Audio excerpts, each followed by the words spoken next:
President, please make your way to the podium.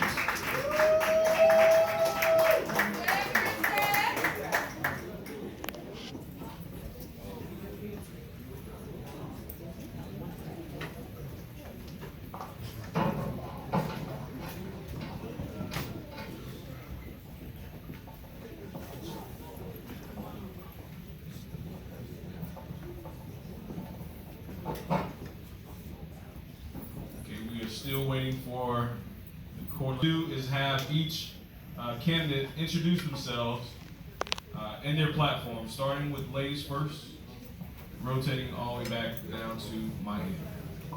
Good evening, ladies and gentlemen. I am Kristen Lawrence, a junior majoring in biology and human here at the illustrious Miles College. My platform is Together We Can Make a Change, Revitalizing Miles College.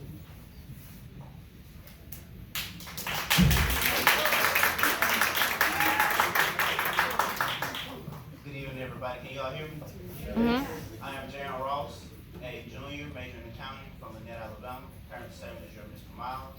I am running to be your 2021-2022 Student Government Association President, stand on the platform of rebuilding our students from setbacks.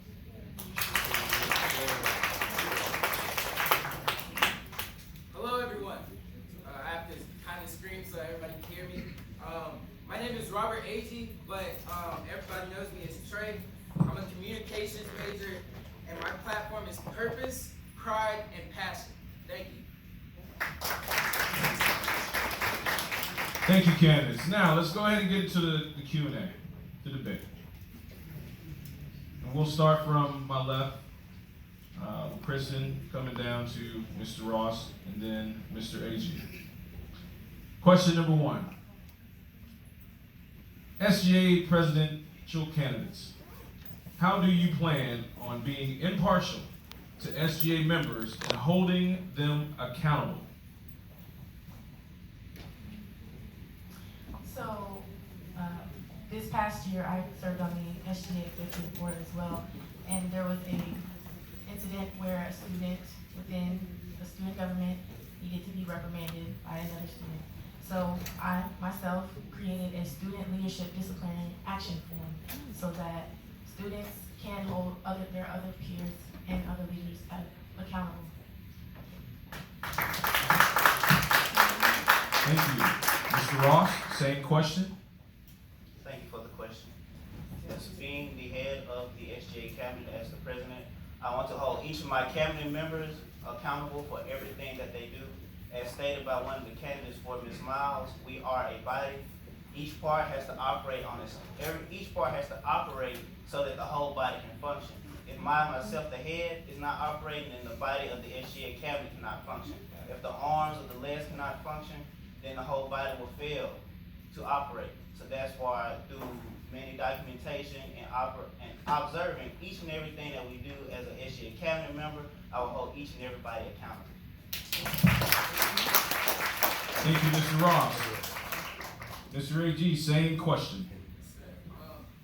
I believe that I hold myself to a high standard, and everybody that I chose also I bring them to a high standard as well. So really, I just want to represent and really show everybody that my team is really about that. Thank you. Thank you, candidates. Next question, and we will go into reverse order, starting with Mr. Agee, then Mr. Ross, then Ms. Lawrence. What are your thoughts on students' requests for co-ed visitation? What would be your proposed plan for implementing co-ed visitation? So I believe that visitation should have already been in place a long time ago, but I understand that certain guidelines and certain rules can regulate that. But I feel like if we had co-ed visitation, I feel the best way to do it is have a time period. So I feel like visitation should end at 12 o'clock. And then after that time, it's strictly enforced. And after that, maybe on the weekends it could be a little bit more lenient per se, but that's what I think we should do to have co-ed visitation. Thank you. Thank you. Mr. Ross? I know due to the incidents that occurred in the previous years. I understand the reason why co-ed visitation was taken away from us. But however, as stated by many of us this school year, this is a new day at Miles College. Therefore, under my leadership, I believe that the implementation of monthly seminars on sexual harassment, rape between men on women or women on men should be implicated for each student to attend every month.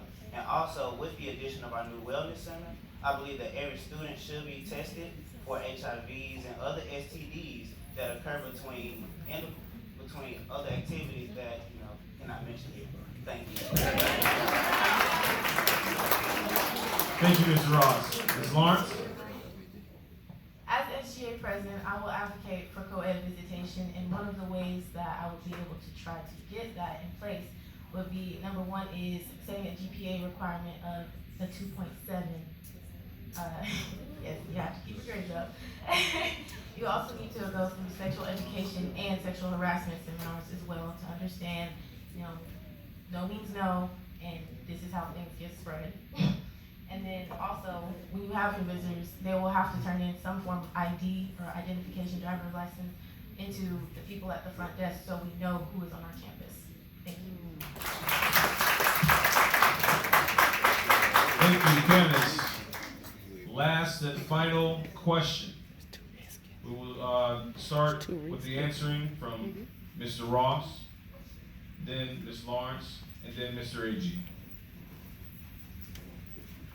As we know, one of the main responsibilities of the SGA president is to be the liaison between the student body and administration when it comes to their needs and concerns.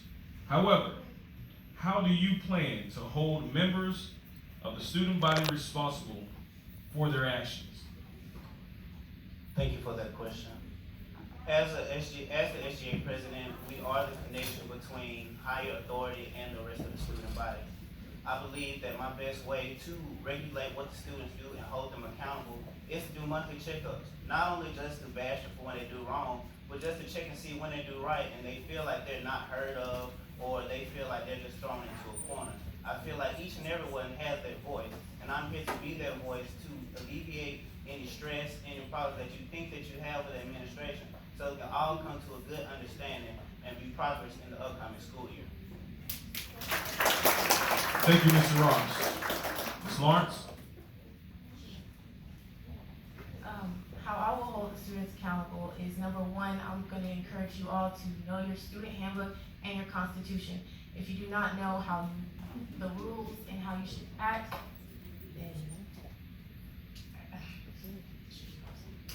you need to know your student handbook and your constitution, because so remember, a lot of students saying they didn't even know we had a dress code. So that's what I want. Also, I believe if we raise the standards, we raise the quality. So when you hold people to a higher standard, they will rise to that standard. Also, I want to spread word of judicial review. So yes, this is an open door school, so that means students of all walks of life come here, and sometimes they mess up. And judicial review gives them that second chance. It gives them that chance to plead their case and show them why we should let them stay on campus. So I will let them know that that's available to them in order to hold them. Thank you, Ms. Lawrence. Mr. A.G. I really think it just starts with communication.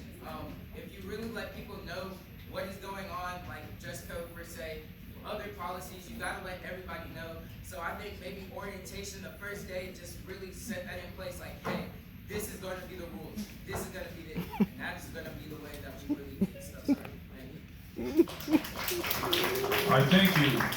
And before we leave, I want to make sure that all candidates get a chance to solicit for the students' vote. So we'll start ladies first, and come down to my end with your platform to solicit for the students' vote. I want to say good evening once again, and thank you all for waiting so long for this. I really do appreciate it. I just want to say, as SGA president, if elected, I will listen to you guys, and I will voice your concerns. I will fight every day, effortlessly, tirelessly, to make sure that you guys are getting what you need, getting what you want, making sure you're safe, making sure that your well-being is secure, making sure that your academic needs are met, your cafeteria, food services. I am here to listen. So that is why you vote me as your leader.